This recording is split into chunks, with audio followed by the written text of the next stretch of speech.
Good afternoon. How's everyone doing today? Great. What's today? Wednesday, the first. June 1st. Yeah. June 1st already. Halfway through the year, folks. No, we're actually not. We're 5 months through the year. 30 days from now, we'll be halfway. Not that I want to be technical. See, never technical. No. Never. All right, yes, well, welcome, thank you again, appreciate you all being here. Yeah, June 1st today, halfway mark already. Gosh, the year goes super fast. My gosh, you know, and guess what, the next 6 months is going to go even faster. So, yeah, we're on goal to hit your expectations this coming year, then congratulations, you know, if you're a bit behind, that's okay, there's still plenty of time, you got 6 months to catch up. So let's go ahead and continue. Let's start. Next slide, please. All right, our mission and our vision. You guys want to repeat after me or should Please. All right, thank you, Bob. Wait, we do it with you or after you? No, let's do it together. Okay, together. Okay, got it. I just want to be clear. On the count of 3. 1, 2, 3. To Our mission is to provide provide agents agents with a place where they can be empowered, trained, and motivated to create growth, wealth, and legacy that allows them to live their best lives possible. Our vision to achieve amazing professional and personal development so that KW South-Bay remains the agency of choice. Hoorah. Yeah. All right, next slide. Come on, let's get that momentum going, the blood flow going.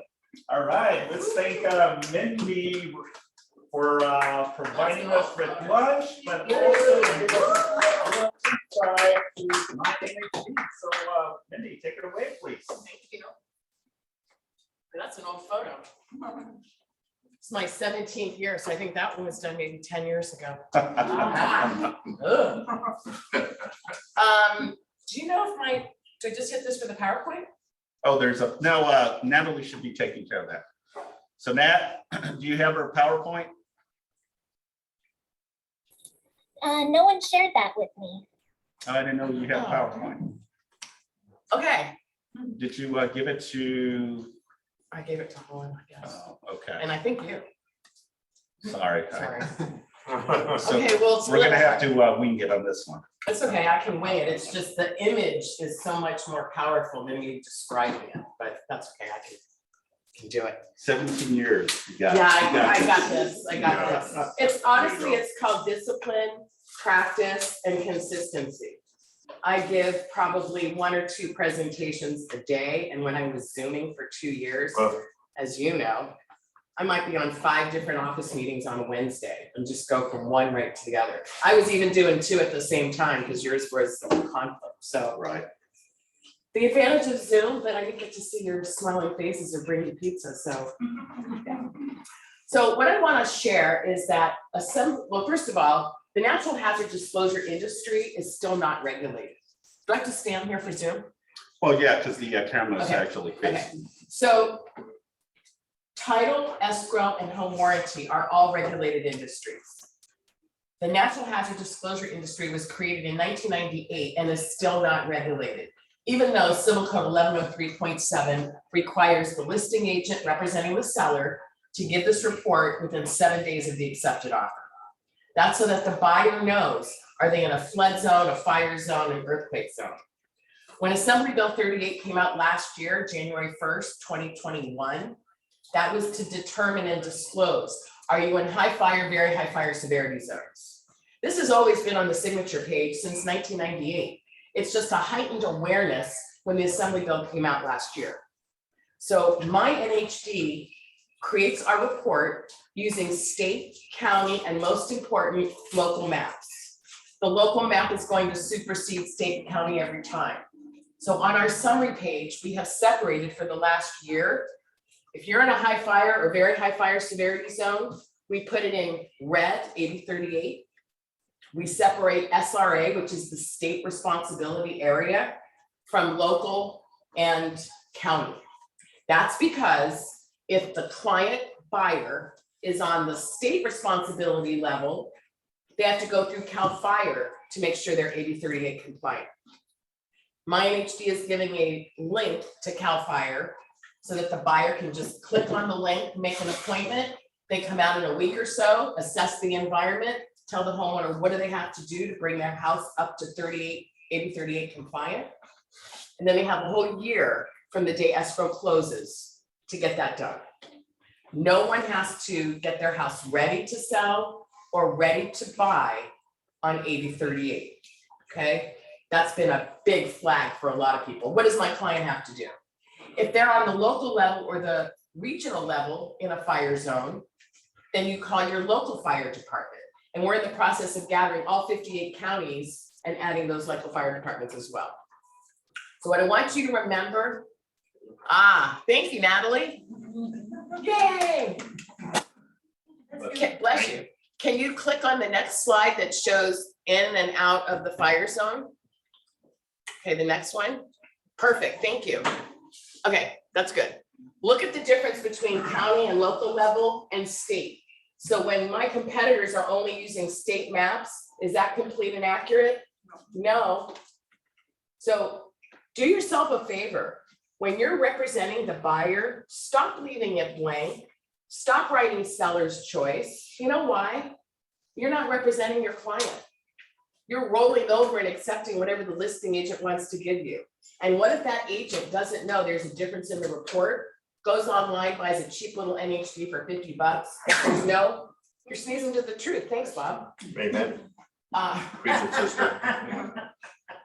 It's the reality that you have to take whatever the listing agent wanted to give you. But if you write in your contract, just like any other thing that's an offer, right? In the contract, RPA, you can negotiate. It's not an accident that we're the first drop-down box on that CAR zip form. We've been endorsed and approved by CAR for over 10 years. We've never had a lawsuit ever since '98. So risk management in this environment is really crucial to stay safe. And when you write in MyNHD, the first drop-down box on that zip form, then you can negotiate if they want to give you something else. Does that make sense? Mhm. We're the least expensive, complete and accurate with insurance that protects everybody. So the last thing I want to share is AB 63 is a new law that came out this year. And right now, CAL FIRE is in the middle of redoing all the moderate maps.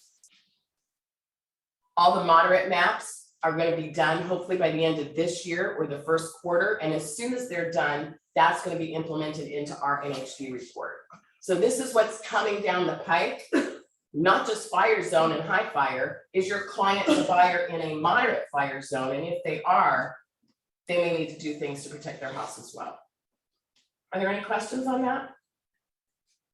Don't forget, when you get your listing, you can order this report, no money up front. Don't pay for it till escrow closes, no close, no pay. So there's zero downside to getting it early, especially when you need to know if you're in a fire zone. Okay? I'm always here to be of service. So if you ever have questions, I'm happy to help. Thank you. Thank you, Mindy. Thank you. Give her a round. Thank you, Natalie. Awesome. Don't forget to go get the pizza. It's really good. Yeah, thanks for providing us with lunch. All right, well, let's continue. Thanks again, Mindy, You're welcome. for the information. All right, next slide, please. All right, June birthday. Whoa. How many June birthdays? Look at the list of people. Wow. That's all the Geminis and Cancers. I think the cusp is the 21st. So I have Stephen, Julia, Laura, Miguel, Marco, Jim, Taylor, Aaron, Kathy, David, Betty, Crystal, Trent, Janika, Chris, Maeve, Aaron, Simon. But I saw Aaron. Hey, Simon's on here. Wait a minute. Wait a minute. Hey. Candace, Christy, Vanessa, Yasmin, Shayna, Bert, Jeremy, and Kathy. So congratulations, happy birthday to all the June babies. And look at the dog. The dog is happy too as well. Awesome. All right, let's go. Happy anniversary. Look at the list of people. Wow. That's a lot of people. That says that Keller Williams is the place to be, right? The Hoffman, Marie Hoffman, Jennifer, Kathy, Quita, Chris, Tony, Tom, Amy, Lillian, Carl, Jocelyn, Deanne, Victor, Joe, Jesse, Derek, Tamira, Ray, Joseph, Maggie, Lori, Leonard, Jade, David, Shanika, Estella, Aaron, Erie, Kathy, Katie, and Kathy, and then Sandy. So wow, that's awesome. Congratulations, and that's a clip from Sleep and Bell. In the 90s. All right. Whoa. We have some updates. I think this is something that Ed can come up and talk a little bit because he was the one that kind of spearheaded as the entrance. So we wanted to introduce our newest member who's going to be spearheading the new productivity coach. So just so you know a little bit of backstory, you know, of how all this kind of transition, you know, we have Ed to talk on, you know, his efforts and being so diligent to put, you know, the agents together, the mentors and the mentees. So Ed, take it away. Just give us a little insight on how we ended up picking Fred. So yeah, we were really blessed. We had several candidates. We actually had several candidates with a lot of experience doing coaching programs and stuff, and that was very cool. So it gave us the luxury of being able to select like who we thought would be best for our agents. And we interviewed a few different people, and Fred stood out and one we thought would be an amazing fit for our office to help our agents push forward. You guys know Fred, he's been around for this office for a long time and comes with a lot of experience. His disposition is just, you know, so patient and being able to work with people.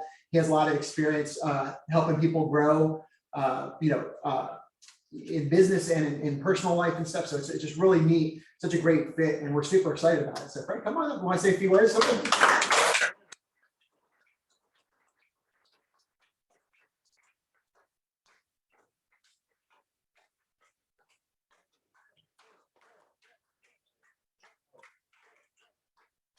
By talking here, please, I just came from the dentist with an extraction, so, but I am honored. It is a pleasure, been here 17 years, so I have a heart not only for the office, but I have a heart for the leadership. Thank you, Ed, thank you, Simon, for the opportunity to prove myself. And if I say amen, don't judge me, because that's just part of my job. Okay, so but thank you all. I need your support, I need your help. If you have any questions, feel free to reach out and talk to me. Amen, brother. Amen.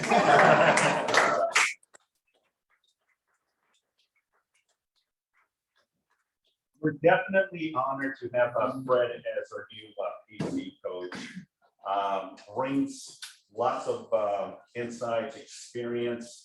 He understands the elements of it, but it's his demeanor, his professionalism, and his calmness, which is very important, especially in that role.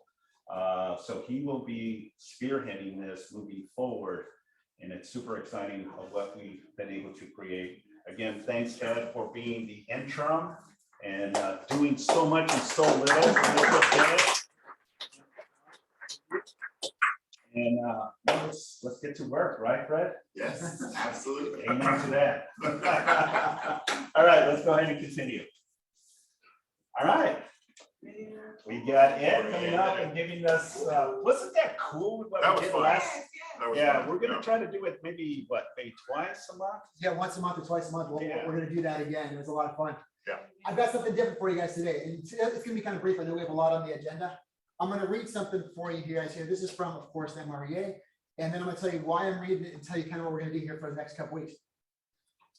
The problem for most, that's agents, is that they assemble everything they need to pursue success, and then instead of actually pursuing it, they leave the raft of their salvation on the shore and decide to think about it some more. Simon and I kid around with that. I've seen agents starve while picking out the font for their business cards, right? They hide behind continual inaction while calling it something else altogether. inaction in the form of additional research, planning, preparation, or more plainly, procrastination. When you're ready, anything short of action is just plain inappropriate.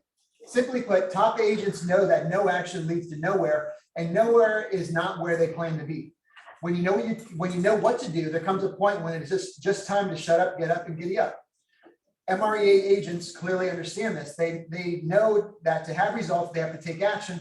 So they make sure they take positive action toward their goals every day. Truth be told, most high achieving real estate salespeople have something of a natural advantage. They naturally tend to be decisive and have a high sense of urgency. But even they cannot rely on their natural behavioral style day in and day out. They too will need help to reach big goals. And this is what we're getting to here. Big models assist the naturally action-oriented. In the less naturally action-oriented, get into action and stay there. Models represent a plan that was prepared in advance and properly systematized should translate into a consistent set of actions you take every month, week, or day. Models help bring focus to your actions even when you yourself aren't feeling so focused. They help take the choice and decision-making out of your actions, so each day your task is clear, your goals evident, and your actions powerful. Thus, total focus on implementing a big model takes natural ability largely out of the equation and can help anyone become and stay an action-oriented agent. Anyone want to give a sentence or two of what that means to them? Time block your lead generation and effing do it. That's actually way more concise than I was planning on saying, so yeah, I love that. Does that qualify for amen? Yeah. Yeah. After I take out the, Right. Amen, bro. Amen. So Stop getting ready to get ready. Amen. here's what I was saying. Here's part of why I brought that up. This time of year, June, July, this is always like the it's like the doldrums for real estate agents. October, most of us do a business plan, right? We do go to the business planning clinic. We come out of it, you got a written plan, and then a lot of us, including myself at times, put that in, file it away somewhere, forget all about it, and then. When we do that business plan, we do a big why exercise, right? You guys remember big why? It's like, why are we doing all this? It taps us into that. Our goals come out of us being tied to what we want to achieve, that emotional connection with why are we doing what we're doing, right? And when you lose that connection, it's real easy to lose steam because that connection, that's the why. That why is the fuel that powers the engine, right? So we come up with a big why, we come up with a strategy. And then from that, you should have actions that you want to take to help you get there, right? And what happens is we do this in October usually, and November, December, January, February, we're all kind of still tapped in there. And then this time of year is when it's been so long, you forget even why you're doing this anymore. You're just showing up to work as just showing up. It's just a habit, which is not bad, but it's good to have that fuel, that connection to what we're doing with and why we're doing it and kind of readjusting our goals. So for the next couple of weeks, we're going to dust off our business plan. Don't worry if you don't have one. We're going to do a big why exercise next week, and then talk a little about like what does that translate into as far as like a 4-in-1. We'll kind of reintroduce that. I encourage you guys, if next week we're going to do the big why exercise. If you have a business plan from October, whatever, this time of year, halfway through the year, is a great time to dust it off and see where you at. Because this is one thing I was taught along the way that I thought was super helpful, kind of changed my business a whole lot. The business plan, this is not like a wish list and then you put it away and then at the end you go see if it happened. It's a working document, like any functional business. We all have functional business. You guys all are business owners. It's a working, living, breathing document, and that means that you should be like checking with it every once in a while. Part of it's the 4-in-1 on a weekly basis, but every once in a while you break out the big kahuna, the actual business plan, and you're like, wow, this is my plan for the year. How are things going? Because by the way, they're probably not going perfectly according to plan. It never does. Sometimes you may be ahead of plan, which you may have some good, fun decisions to make of like, oh my God, I'm ahead of schedule. What do you want to do? You want to take some extra vacation? That's totally legit. Or you might, many of us, especially with what's going on, might be a little bit behind schedule, in which case you'd be like, okay, I can either adjust what I'm doing or adjust my goals. I can't do it all, right? I'm clearly not on track to hit my goal. So I can either change what I'm doing or I can change my goal, right? So we're gonna talk a little about that. But that's what I wanted to bring forth to you guys, that connection, that business plan. right now, it's like it's typically a time when you're losing that connection anyways. And then you've got summer, kids activities, all that kind of stuff. And the market's changing, which is making it additionally challenging on top of it all. So we'll get through that, right? We'll talk about that next week. Anyone last comments on that or anything? Does that sound like a good plan? We'll reconnect with our big whys next week, and then we'll talk a little bit just briefly about how to use your 411, that kind of thing, the week after. Sound good? All right, guys. Awesome. Thanks, Ed. That book's still relevant. Yeah. Yes. All right, let's go ahead and continue. All right, I got Steve. Steve has an update. He's spearheading the class this Saturday. So Steve. All right. So. All right, you probably have heard me a couple of times. 85. 85. There you go. But No, that's yeah, the number I want you to pick. all right, we'll get there. We'll get there. But Saturday, 3 days from now, we're having another training. It's not just a contract training, it's a contract and transaction training session. Okay, we're not covering the contract line by line, but we do cover the main parts that are very, very relevant in the contract. That's not to say that y'all shouldn't know the contract A to Z from page 1 to 16. Okay, and we'll get there for future trainings out there. But I developed right now, it used to be 100 questions. Now it's called the top 100 plus questions. I could make this 200 questions in here. Okay, and so it's from 8:30 to 12:30, and I can guarantee you, again, we will not end up covering half of it. So there is a lot to learn. My goal, ultimately the goal when you leave, is that you feel more confident than when you walked in here, that if you had to be able to explain any one of these questions that we covered in class, that you will absolutely be able to present it to your client if they ask you that question in a more confident manner, as opposed to being able to say, I don't know. However, if you absolutely have no idea what the answer is, your answer better be, I don't know. Isn't that right? Okay, because the worst thing we can do in our business is BS. Because again, as I say, anything we say can and will be used against us where? In a court of In a court of law at that point, especially if our clients end up relying on that information they received from us and relied upon it to their detriment. Okay, so RSVP is required because I've opened it up to a couple of more offices as well. The cost is free, all right? You can't beat the cost. And so, but you do have to RSVP with Holland at the front desk, okay? Because we do have limited amount of seating. Last time we had around 35 plus people in the room. This time we may end up having, it could be double that, okay? And so just don't show up without first RSVP. Anybody want to take a stab at question number 85, Bob? Sure. If you know the answer, hold off on answering it if you're confident. If you're semi-confident, I want you to take a stab at it. Obviously, if you don't know the answer, you can't. Okay. Can a seller accept an offer after counter offers have been sent out to the other buyers and before the time deadline stated in the counter offer or offers? If yes, why? If no, why not? You know it confidently? Then you can't answer. Yeah. I'm confident too, Steve. So. And somebody who's less confident. All right, who thinks they know the answer? But the more important question or part of it is why. I don't want just yes or no, because that's a 50-50. Okay.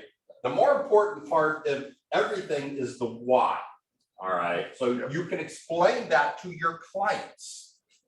Fred, you want to take a stab at it? I'll take a stab at it. Okay. I would say yes. Okay. And the reason why yes is because the seller has the ability to pick and choose what offer they accept, when they accept it, and how they accept it. That is my uninformed or informed answer. If they have used which form?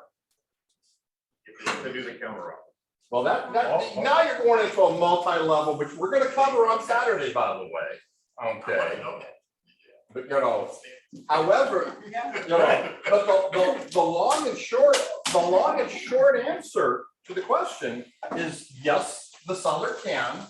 And the short answer to it is because there's absolutely no guarantee that any one of those buyers that the counter offers have been issued out to will even reply to the seller's counter offers. So until there is an accepted offer, the seller is open to be able to accepting any offers that come through the door, even if it's before the deadline that was issued on the outgoing counters that have been issued to those buyers. Anybody have questions on that? I want to know the time. Oh, I'm sorry. Okay. The form. Well, he's talking about either BCO, buyer counter offer, or SCO. or SNCO. or if it's a multiple counter offer, it's form SMCO, seller multiple counter offer. All right, and it is important to issue out the right counter offer form.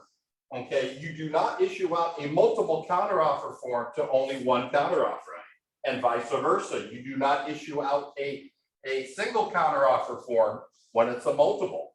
Why? Because on the seller, when you have multiple counter offers that are being issued, there is an additional line that the seller must sign in that counter offer. I believe it's, unless they change the number, it's line number 8, I believe. Okay. Yeah. So at that point, and also, guys, it's not just for new agents. Matter of fact, Fred will attest, I was talking to a seasoned agent yesterday about the contract. Okay, and I think Fred will attest that he was able to witness that that agent was able to learn something new after being in the business for many, many years. And so it's not just only for brand new agents, even for agents that have been in the business for a while can still learn as well. So again, that's my commercial. Hope you guys are there. Also, if you have other agents from other offices that you think could benefit from this, invite them, but make sure you RSVP. Thanks, guys. I am officially certified now as a CAR contracts trainer.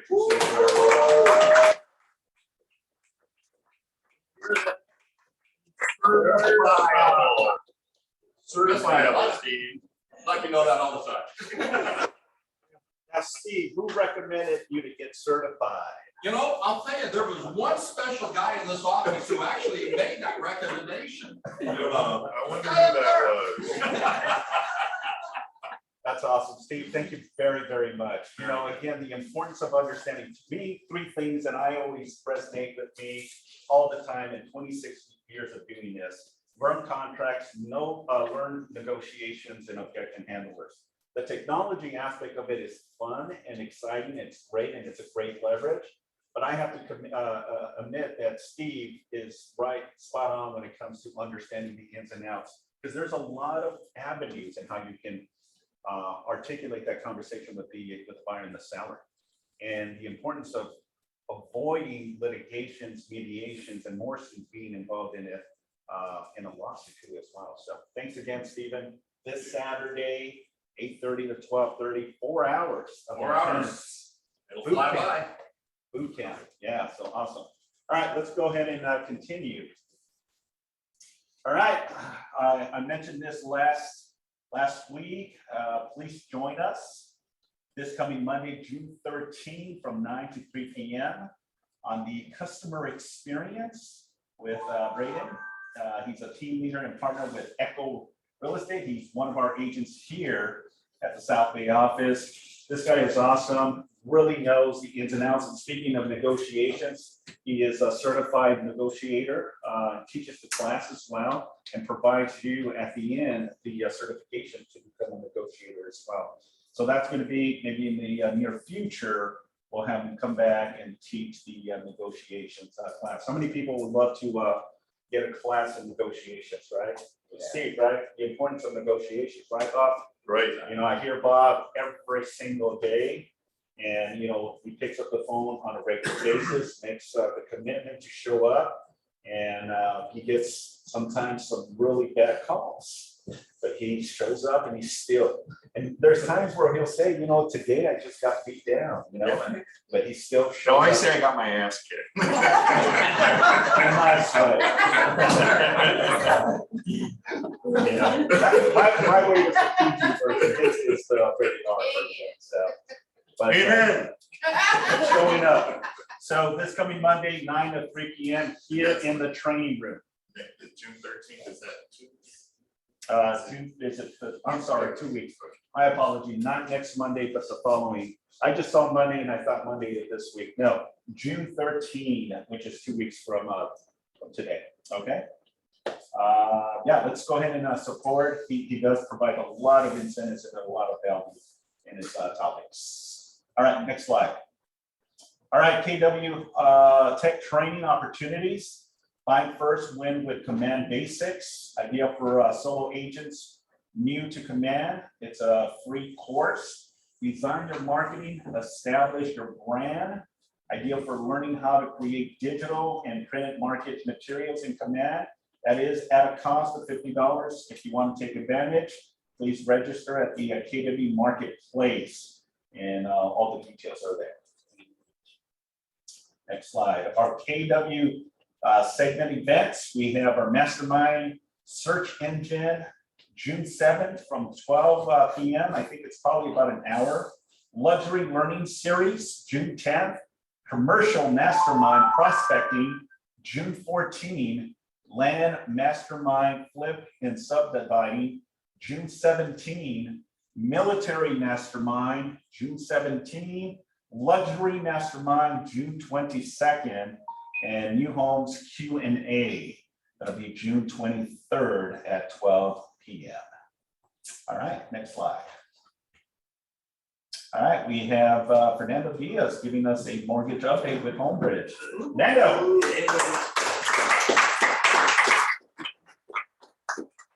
As much today, so we can keep this quick. First of all, mortgage applications are at the lowest point since, give me a year and you get a candy. Since 2008. No, another one. Quick. February. Give me a year. 2010, No, 2016. you're close enough, 18. And that's obviously due to the fact that, you know, rates have risen. Oh, sorry, I'm in the wrong place. Now I'm in a good place here. So that's sort of pulling the market back a little bit. But the biggest thing, guys, that is really going to change things for us over the next, let's say, 90 to 180 days is what's called quantitative tightening. You guys have heard quantitative easing, right? Which we've had for, you know, a long time with our Fed and our government. But quantitative tightening is beginning now. Based on the Fed's last meeting in May, they said that they're going to start basically shrinking their balance sheet, not buying up as much mortgage-backed securities, which is what's keeping liquidity in the market and keeping us going. So they are going to pull that back. So be prepared between that and inflation for, you know, higher rates coming here. And actually, you see it already this week. We've had a little bit of a lull in the last 2 or 3 weeks. Things have settled down. Things actually pulled back a little bit. Rates got better. And then this week just boom, gone again. And it's because they said starting June 1st, which today is June 1st, it's going to start. So we still have to see the effects of it. I follow Jamie Dimon. I don't know if you guys know who that is. He runs the biggest bank in the world, Chase, and he's very interested in this too. He said that we might be writing history books on this because that's his take on it, right? Now he may know a thing or two about economics, I would say, or I don't know, you know, but that's something to be prepared for and look out for. But I will tell you that, and even in the hottest zip codes, which are mostly in Florida, Texas, Tennessee, and Sacramento, is counted as one of them. Price declines in terms of homes, the highest they've seen in a while in those markets. And obviously a lot of it is because they have a lot of building, a lot of inventory, rates went up 2.5%, and now it's kind of, you know, pulling things back a little bit. So therefore they're pricing a little bit lower or starting to make changes so that they can catch up to the market. And the number one thing is affordability, guys. It doesn't matter, like I always said at the last meeting, whether rates are 1% or 10%, that's not the question. The question is, what can you afford? What are you comfortable with, Mr. or Mrs. Buyer? That's really what matters. So keep that in mind, and I think that's it, unless you guys have any other questions in general, or anything else, anything I can bore you with? No, on economics. Plenty of goodies. Yeah, give it away, so any question, I don't know if you guys can play this game on the pricing. That's right. Awesome. So that's it. Thank you, All right, Fernando. thanks for that.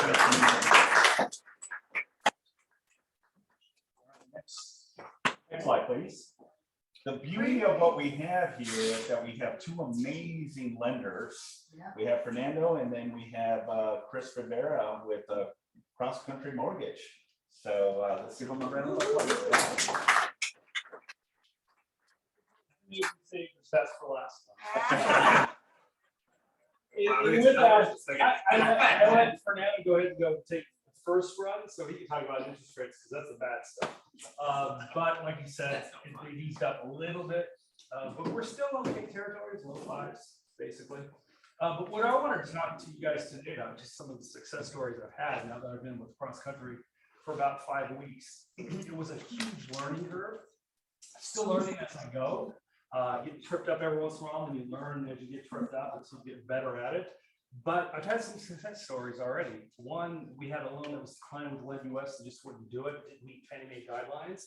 Cross Country just approved it, and the reason for that is because they're going to portfolio it, which is awesome. So they'll make special rules. It's a low LTV. It made sense to do it. They just have mortgage rates, but it made sense for them to do it, and they did it. So those are some of the things that Cross Country can do for me, is allow me to get loans funded that I wouldn't be able to do at a smaller outfit. I've also got another purchase transaction that's FHA that we started off, it was a 595 FICO score, which we couldn't do in the past Lend US. But I did a rapid rescore, got it up to 615. They're going to do it. They would have did it at 595. It's just price is a little bit better at 615. But the thing is, they're doing stuff that I couldn't have done at Lend US. So I'm glad to see that we got merged with a bigger outfit. Just allows me more products. And that's also what I want to talk about, more products. So I did a webinar this morning on rehabs. We'll do in-house rehabs for owner occupied 1 to 4 units. We'll also do it for non-owner occupied 1 to 4 units. So if you got investors that are looking out there to purchase property, we've got rehab loans that will take care of the cost. There's some nuances to it, but it's great. They'll do them in LTVs at 80% of after improvement cost, which is pretty darn good. So I'm going to bring a class out here probably the next couple of months. I'll have a class on rehab. I think as the market turns, less sellers are going to really want to do anything to their property, still want to sell it potentially. So they're going to be dog properties just sitting there, and clients can't get into them if they don't have the wherewithal to do the rehab after they get into it. This will allow them to, pretty much gut the inside, do cosmetic work. They can take anywhere from 100, 125 grand easily, and we can bake that into a new loan. So I'll bring that up.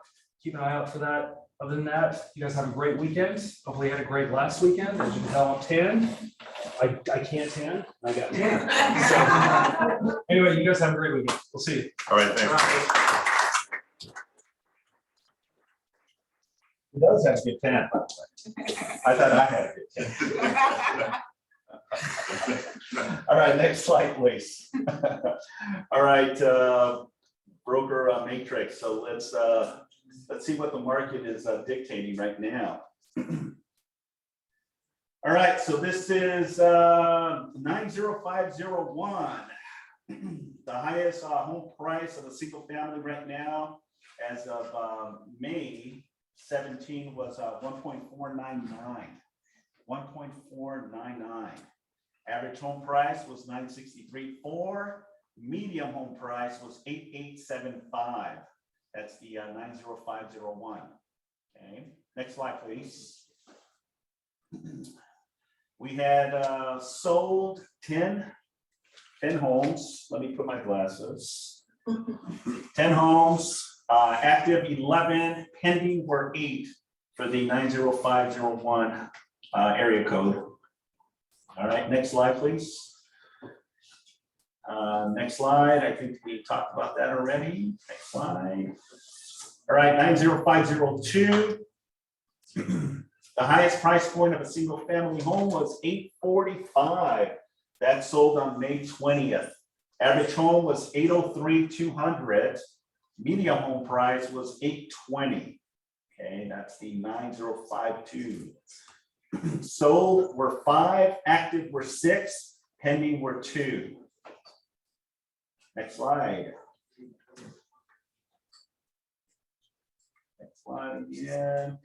Okay, 90503. Oh. Wow. The highest price point was a 3.375, sold on May 20th. Wow, Torrance is getting bananas. Wow. Who's paying 3.3 to live in Torrance? 10-unit building. Right, yeah. I can't believe it. Well, it's a single family, guys. Average home price was 1.6. Wow. Median price home was 1.620. All right, next slide. We had 16 homes sold and 9 active and 12 pending. You know, it's I'm noticing that the length of time in the homes is anywhere between 16 and 18 years. So that's a good marketing. Yeah, absolutely. 16 to 18. 16, 18 years. Your title rep in the room? I need a list of. Right. 18 or one. Next slide. All right, 90504. Highest price point was 1.314890. That was on May 5th, Cinco de Mayo, when this property sold. Average home price was $1,037,779. Median home price was $1,057,500. Okay. We had 16 sold homes, 7 active, and 6 pending. Okay. Interesting stats. All right, now we have the 90505, which hits this office here. Highest price point was 3.2, sold on May 24th. Average home price was 1.575 to 30. Median home price was 1.410. Wow, interesting numbers, which was a reduction of 3.2 is what I saw earlier. We had 19 homes sold, 20 active, and 14 pending for this area. Next slide. Now we're going into North Redondo Beach. All right, highest price point was $3 million, sold on May 23rd. Average home price was 1.74571. Median price was 1.550, which was an increase of 4%. Next slide, please. We had 7 sold, 11 active, and 7 pending for this North Redondo area. Last, and not least, we have South Redondo Beach, which is the coastal area of Redondo. The highest price point was 4.327. And that sold on May 9th. Average home price was 2.482, 125. Medium home was 2.285 in South Redondo. Next slide. We had 8 sold, 9 active, and 9 pending in South Redondo. Cool, awesome. Any questions? I think that's all, right, Nat? What are we seeing? Any feedback? What are you feeling out there? Anyone? The activity is definitely slowing down. And, the days, I think when you look at these numbers, I think it's not, again, the closed sales again are from 30 days prior activity. Correct. So, which was, probably in the beginning of the, kind of the beginning of the rate hikes as they were starting to hike up. And so I think you're dealing with a surge of buyers, which is very common when rates go up. all of a sudden there is a surge of activity saying, let's buy before those rates go higher. And so I think buyers recognize that they can be picky. Absolutely. It's interesting. One of our agents just picked up a listing and she listed the property for 1,588. And she has an offer on the table for 1.8 in Torrance, right off of Enza. And all the seller did was floor and paint inside and out. She has a 1.8 offer on the table. Yes, sir.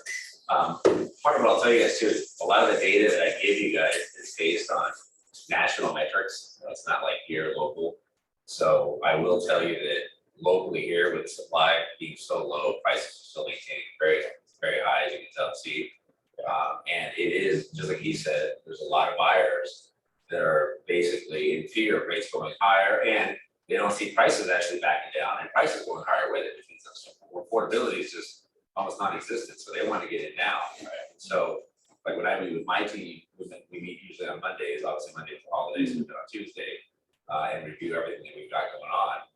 We see that, for example, pre-approvals, or the pre-approval rate that we're running, and we can see it obviously in our system, is still extremely high. So a lot of the phone, that means the phone is ringing, kind of with you guys, or the phone's ringing, there's activity. And reality is purchase transactions, guys, obviously, because the refis are pretty much almost non-existent, extremely high, extremely high. Yeah. So it was supposed to show you that we have still a healthy market. Yeah, I have to, and you know, something about South Bay, it's pretty strong in the market here. Whereas you go to like the San Bernardino, the Riverside, that's when you start seeing the pinch a little bit. But for some reason, here in South Bay, it stays pretty solid here as well. So interesting stuff. And my computer died. Congratulations. Yeah, that's what happens when you don't plug your computer. So All right, it's frozen there. So Simon, as a kind of comparison, my kids just closed on a house in Sacramento. okay. 3-1, 1,200 square feet, 463. Townhouse in Torrance is 1.1 million. Wow. Yeah. Interesting, right? Wow. Yeah. Aren't you glad they live in Sacramento? Very glad they are. All right, team, let's go ahead and continue. Next slide, please. All right, so I wanted to give you broker updates. I know Steve provided you with some valuable stuff. So what I really wanted to talk to you is I'm getting a lot of issues and agents wanting and demanding a commission. So everyone knows the agency disclosure, right? And what is the sole purpose of an agency disclosure? The AD form. And more so, what is your responsibility as an agent? Okay. Here are the three things that the form stipulates. 1, diligent exercise of reasonable skill, care, and performance of you representing either party. 2, the duty of honest and fair dealing and good faith. 3, a duty to disclose all facts known to the agent materially affecting the value, desirability of the property that are not known to or within the diligent attention and observation of the parties. An agent is not obligated to reveal to the other party any confidential information obtained from the other party that does not involve an affirmative duty set forth above. That's straight from the agency disclosure, the AD form. But more so, the reason this ties into your listing agreement, into your purchase agreement, is because the listing, and this is what I'm talking about, the RLA, is what we're having a lot of issue is the version 3, section 3A2. I'm seeing a lot of agents now put in within calendar days. They leave it blank. And when the seller decides to cancel on you or the listing expires, remember, whatever work you've done, you must provide what's called an excursion list of potential buyers who submitted or have physically seen the property. Okay. And if you leave that blank, and do not provide this list prior to the cancellation or the expiration of the listing. And if that buyer comes back and buys that property, you're not entitled to a commission. This is a provision that protects you folks when you put a number. And I get a lot, well, what is that magic number? Well, it really depends on what you want to put there. I've been taught many years ago to put 120 days, which is 4 months. It's up to you and it's up to the seller if they agree, because they can agree or disagree with that as well. But the sweet spot, in my opinion, is 120 days after the cancellation or expiration of the listing. Because how many times are we doing open houses and buyers are coming in? It doesn't matter if they're being represented by another agent. If that buyer comes back and buys it, you're not entitled to a commission. Does that make sense? Now they say, well, how do we provide that information to the seller if they decide to cancel or the listing expires? Well, there's a form on your cars called the Notice of Prospecting Buyer Transfer, which is known as the NPB form. I know it's hard to see this form here, but this is a list form. It's a one-pager. You can do copies of this and provide. If there was 25 buyers that came in, you want to provide all these buyers who've seen, submitted an offer to that property. And you submit this to the seller prior to knowing that the property is going to cancel or expire. Because now you have evidence that if that buyer comes back and buys the property, now we can go after a commission. Now, there's a lot of variables, and I'm not going to go deep into this because then I get the what if scenarios. Well, what if that happens? What's the next step? Okay. Remember, everything should be paper trail. And what I'm seeing a lot is agents are leaving that blank. And now the seller says, you know what, I'm not happy. You told me to list the property at this, and now you're asking me 3 weeks to reduce it. And now, you know, they're frustrated, and now they don't really see the value, and now they want to cancel. And we're seeing that as well. We're seeing a lot of sellers that are frustrated with agents, and now they're disappointed and want to cancel with the agent. Okay, yes, sir. This is the marketplace that we are now in, referring to when we're coming out of the crazy sellers market into a shifting market. This point in the beginning part of it is the most frustrating for all, referring to sellers and listing agents, because sellers don't yet want to hear what the listing agents are saying. Listing agents begrudgingly agree to take a list price they know now is higher than it should be. And sellers, as a result, are very frustrated, which the way, and the only way to really combat that is constant communication from you to the seller. Okay, reminding them, updating them what's going on with the market, you know, of what's going on with rates, and if there is buyer pullback, and what other properties are now coming onto the market, being their competition, the lack of the multiple offers to the degree of multiple offers. But, you know, 6 months from now, believe it or not, you know, it won't be as bad as right now, because the marketplace, the sellers within the marketplace will become more accustomed as to where it is. But right here at this transition, you know, and it's not as bad in the reverse when the market goes up and you're working with buyers to say, Mrs. Buyer, you can't negotiate this price. Okay, I was just talking with Fred about this yesterday.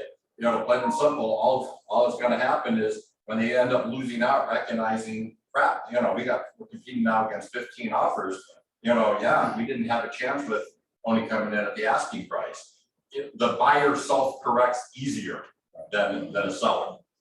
Okay. Well, remember, a year ago was a lot different than what we're seeing right now. Okay, now it's all about knowing the data and really comparing properties apples to apples and being aggressive in your conversations with your sellers. You know, giving them the reality, not fantasy. Yes, we want to give our agents the top with the least amount of headaches to net them the most, right? But let's be very open and transparent and have those conversations with the sellers, because what's gonna happen is you're gonna end up losing the listing. And we've already seen agents in my office lose listings because their expectations were higher, because they say, well, you know what, it's still hot, you know, I'm seeing, deals closing left and right, but you've got to be very concise and really compare that property. Is it true to that comparable property? Instead of going, 6 months, you got to be aggressive now, 90 days, and sometimes even a month, kind of check what's active, pending, under contract, and sold, folks. Because you do not want to be that agent chasing down the market. Make sense? Okay, you want to sell the property at or just below to get still momentum. It doesn't matter what the market dictates. Are you pricing the home correctly? And that's the conversations you should be having with your clients today. Make sense? Yep. Any questions? Nope. All right, does everyone